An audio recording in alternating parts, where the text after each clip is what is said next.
I'm great. How are you? Good. Thank you so much for joining us today. Thank you for having me. This is exciting. Of course. So, I know originally you're from Ohio. How did you end up in Connecticut?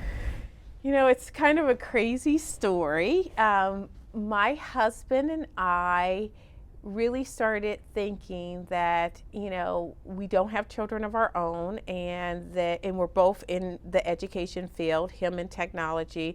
At the time, I was a building principal, and we thought we really can go any place we want in the country. And so we started looking around, and we both applied for a job in Bellingham, Washington, that is in Washington State.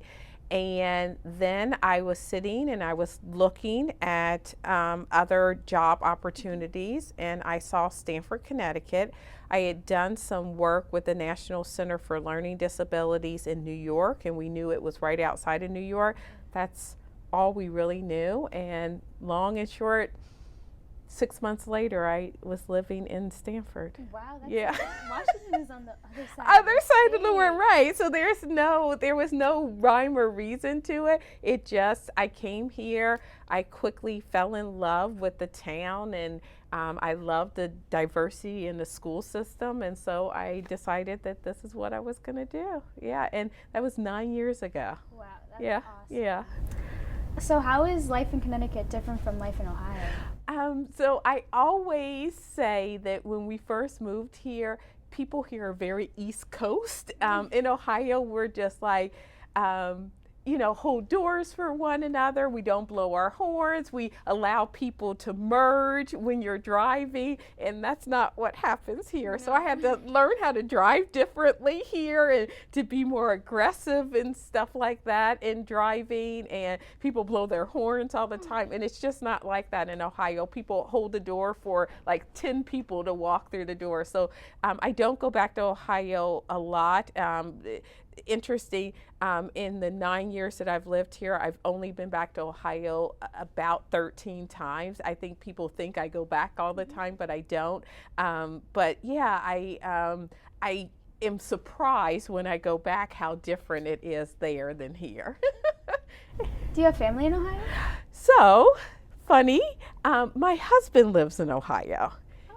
And he flies here every weekend. So for the last 9 years, he takes a flight on Friday night and goes back on Sunday or Monday. So we have a distance relationship. And, we always say we probably wouldn't see each other during the week anyway because of my crazy schedule. But yeah, he just comes every weekend. Oh, that's so cool. Yeah, yeah.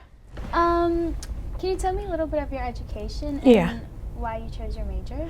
Yeah, so I think that I knew from the time I was in middle school that I wanted to be a teacher, and I volunteered at a camp for students with disabilities and just fell in love with working with students. And I always thought I would be a special education teacher, but then after my freshman year of college, I went and I did an internship and really enjoyed being in upper elementary school. So I ended up going to school for education. So yeah, I think that I always knew that I wanted to be a teacher, and I still actually teach. And I was your teacher's teacher at Sacred Heart. He took my very first class I taught at Sacred Heart University. Oh, that's so cool. Yeah, I did not know that's that. how I met him. Awesome. Yeah. Can you tell me a little bit of your childhood and how it was like? Yeah. So I was very different than I am now. Believe it or not, I was super shy, super quiet, never spoke to anyone. K-12, I never interacted with people. I had like 3 really good friends that I was close to, very close to my sister who's 18 months older than me. But to see me today, that I stand up in front of people, like thousands of people, and speak is unbelievable, because if you talk to people that I went to elementary, middle, and high school with, they would say, oh my God, that is not Tamu. That's not Tamu at all, because I was just super shy, and I just kind of, I guess, decided that, well, my parents used to say to me all the time, you do know teachers talk, so you have to talk if you're going to be a teacher. So as I transitioned into college, I started coming out of my shell. You grew as a person. I did. If you have never gotten into education as a career, what do you think you'd be doing in your life? You know what? I assumed that I would be an attorney. Both my siblings are attorneys, and it's like the family business. So I would assume that I would have gone that route. Yeah. But I knew so early in life that I wanted to be an educator, and I'm glad I did, because I think because they're both older than me, that I would have just followed them into the career. I would have become an attorney. Do you think you have a busy schedule? Like, how do you do time management? Oh my goodness. If you saw my schedule, like my phone's buzzing right now because it tells me 30 minutes before I have to be someplace else.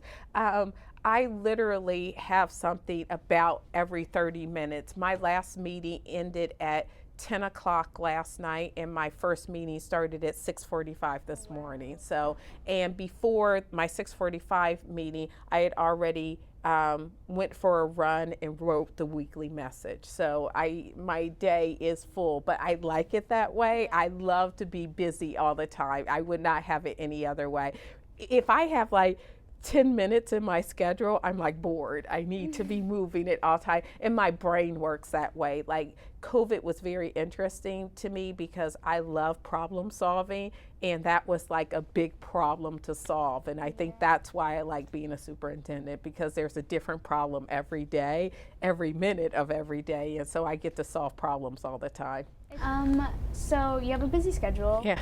But in your free time, what do you like to do for hobbies? Oh, wow. So my husband and I love to go to the movies. We love that we live on Summer Street because we're able to walk to the Avon, and there are two, they're now AMC movies, one at the mall and one on Summer Street. So we love to go to the movies. We love to go into the city because they have independent film theaters that we go to all the time. So I think that's probably our favorite thing to do if we had to list number one. But we also like to play Uno. We love to play Scrabble. So yeah, I just love I love spending time with my husband when he's here on the weekend. Awesome. Yeah. What's your favorite genre? Oh, wow, that's tough. Romantic comedy, probably. Yeah. I love it. There's not, if a romantic comedy is the one, I have a hard time changing the channel. What's something that might surprise people about you if you were to? What's interesting about me, I grew up a vegetarian, so I've never eaten meat. So I've never eaten a hamburger, I've never eaten a steak, I've never eaten any of that. So I was born, when I was born, my dad decided we were going to be vegetarian, and my entire life I've been a vegetarian. That is very surprising. So last question, your name. Do you mind explaining your background story about your name? So, my dad was a huge football fan, so my name is Tamu, T-A-M-U, and it stands for Texas A&M University. I'm just joking. Oh.